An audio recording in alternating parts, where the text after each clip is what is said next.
আবু তোহা মোহাম্মদ আদনান কোথায় আছে এটা প্রশাসন ভালো করে জানে, কারণ বাংলাদেশে যতগুলো গুম হয়েছে তার প্রত্যেকটির সাথেই কোনো না কোনো ভাবে প্রশাসনের লোকজনের সংশ্লিষ্টতা রয়েছে।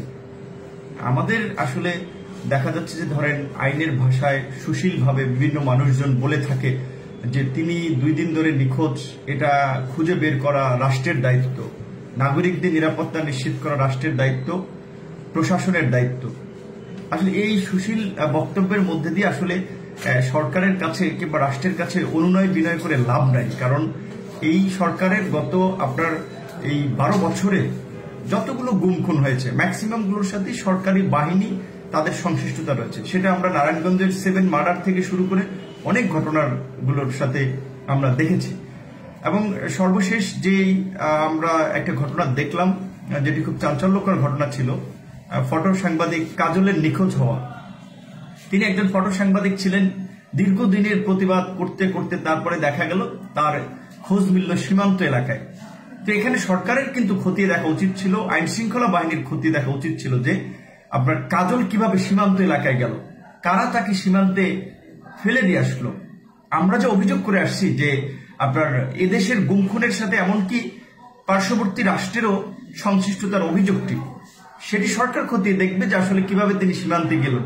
বিএনপি নেতা সালাউদ্দিনের কথা ধরেন, তাকে শিলংয়ে পাওয়া গিয়েছিল, আমরা জানি কিভাবে তিনি এই বাংলাদেশ থেকে ওখানে গেলেন। এগুলো কিন্তু সরকার খতিয়ে দেখতে হবে, সরকার খুঁজে বের করার দায়িত্ব। কিন্তু সরকার কি করেছে?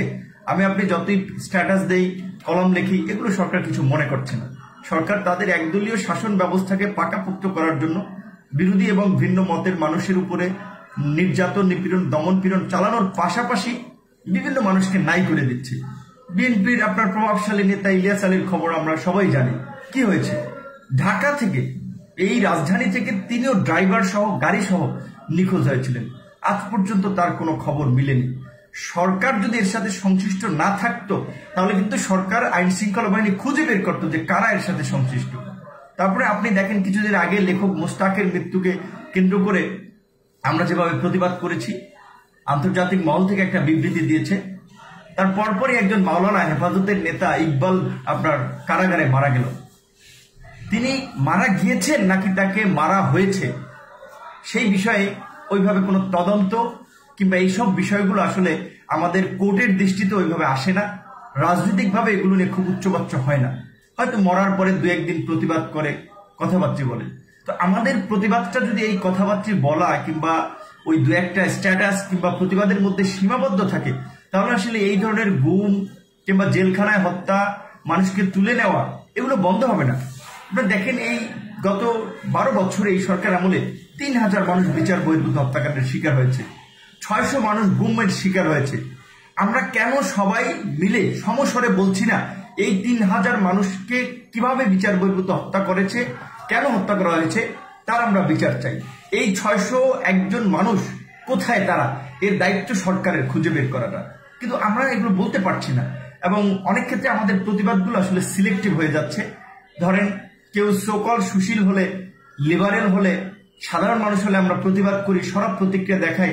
আবার কেউ কোনো একটা নির্দিষ্ট গোষ্ঠীর হলে আমরা তার ক্ষেত্রে অনেক ক্ষেত্রে নীরব ভূমিকা পালন করি।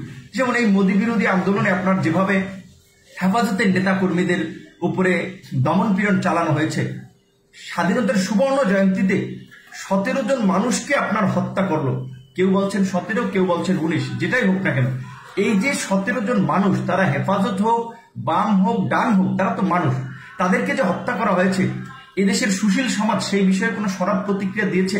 এদেশের শিক্ষিত রাজনৈতিক মহল থেকে এটার কোনো প্রতিবাদ এসেছে যে আমরা এই 17 জনের হত্যাকাণ্ডের বিচার চাই? কিংবা পাহাড় থেকে যখন কল্পনা চাকমা ধরেন আমাদের নিখোঁজ হয়ে যায়, সেই বিষয়টি আসলে আমাদের রাজনৈতিক মহল থেকে সরব প্রতিক্রিয়া আসে না। যে কারণে আসলে দেখা যাচ্ছে যে আপনার এই সরকার বিভিন্ন মানুষকে মিথ্যা মামলার হয়রানি দিয়ে দমন করে, হামলা করে, একের পর এক তারা আসলে বলা চলে যে তাদের অপকর্মকে জায়েজ করে নিচ্ছে এবং যাকে ইচ্ছে তাকে সরিয়ে দিচ্ছে, জেলে দিচ্ছে। যে কারণে আপনার আজকে ছাত্র থেকে শুরু করে বিভিন্ন রাজনৈতিক দলের নেতাকর্মীরা জেলে। আমরা প্রতিবাদ করি, সরকার আমলে নেয় না। আজকের আইন, আদালত, পুলিশ প্রশাসন সব আজকে সরকারের কাছে নতজানু হয়ে সরকারের লেজুর ভিত্তি করছে। আজকে দেখা যায় যে সমস্ত মামলা জামিন যোগ্য তারপরেও সেই মামলাগুলোতে আপনার লয়ার কোর্ট থেকে জামিন দিচ্ছে না, কারণ কথা স্পষ্ট, সরকারের নির্দেশনার বাইরে কিন্তু তারা কাজ করতে পারবে না। আমরা দেখেছি না, সরকার দলীয় একজন সংসদ সদস্য, সরকার দলীয় একজন নেতা, পিরোজপুরের একজন নেতা, তার বিরুদ্ধে আদালত রায় দিয়েছিল, রাতে তাকে বিচারককে বদলি করা হয়েছে। একটা দেশের প্রধান বিচারপতিকে বন্দুকের নল ছেঁকিয়ে দেশের বাইরে পাঠিয়ে দিয়েছে। তাহলে সে দেশের বিচারপতিরা আমি চাইলেই তো স্বাধীনভাবে কাজ করতে পারবে না। এই দুর্বৃত্তায়ন থেকে, এই অপরাজনীতি থেকে আমাদের পরিত্রাণের একটাই উপায় আছে, সেটা হচ্ছে দেশে গণতন্ত্র ফিরে আনা এবং একটা অবাধ, সুষ্ঠু, নিরপেক্ষ নির্বাচনের মাধ্যমে একটা জনগণের সরকার প্রতিষ্ঠা করা। সেই সরকার আমরা যতদিন প্রতিষ্ঠা না করতে পারবো, যতদিন আমরা গণতন্ত্র প্রতিষ্ঠা না করতে পারবো, ততদিন আসলে আমরা এই ধরনের প্রতিবাদ, টুকটাক লেখালেখি করে খুব বেশি কিছু করতে পারবো না। তারপরেও আমি একটা জিনিস বলতে পারি যে এই যে আমাদের প্রতিবাদ, প্রতিক্রিয়া, এর মধ্যে দিয়েই কিন্তু আপনার একটা গণতান্ত্রিক আন্দোলন সংগ্রাম গড়ে উঠবে, মানুষের সচেতনতা গড়ে উঠবে। যেমন এই তরুণ মাওলানা তোহা, দেখেন তাকে নিয়ে কিন্তু শুরুর দিকে খুব একটা প্রতিবাদ প্রতিক্রিয়া হয় নাই।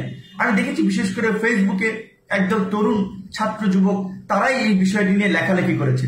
তারপরে আমি দেখেছি যে সিনিয়র সিটিজেনরাও লেখালেখি করেছে এবং কিছু কিছু গণমাধ্যমও নিউজ করেছে। আমার কথা হচ্ছে তোহা কিংবা অন্য একজনও ইসলামিক বক্তা কিংবা কোনো ধর্মীয় নেতা, তিনি যদি বাংলাদেশের আইনের দৃষ্টিতে কোনো অপরাধ করে থাকেন, কোনো প্রোপাগান্ডা ছড়ায়, কোনো ধরেন বিদ্বেষ ছড়ায়, সেটা আইনের দৃষ্টিতে কিংবা আইনগতভাবে তার বিরুদ্ধে ব্যবস্থা নেওয়া হবে, প্রতিক্রিয়া দেখানো হবে। কিন্তু এইভাবে জলজন্ত মানুষকে গুম করা হবে, জেলে নিয়ে পিটিয়ে মারা হবে, এটা কোন বাংলাদেশ? এগুলো তো আমরা মেনে নিতে পারি না। আমরা মানবাধিকারের কথা বলি, আইনের শাসনের কথা বলি, তাহলে আমরা এইসব বিষয়গুলো নিয়ে যদি আমরা ইকুয়ালি প্রতিবাদ না করি, তাহলে তো আসলে কোথায় আপনি মানবাধিকার নিশ্চিত করবেন, কিভাবে আপনি গণতন্ত্র নিশ্চিত করবেন?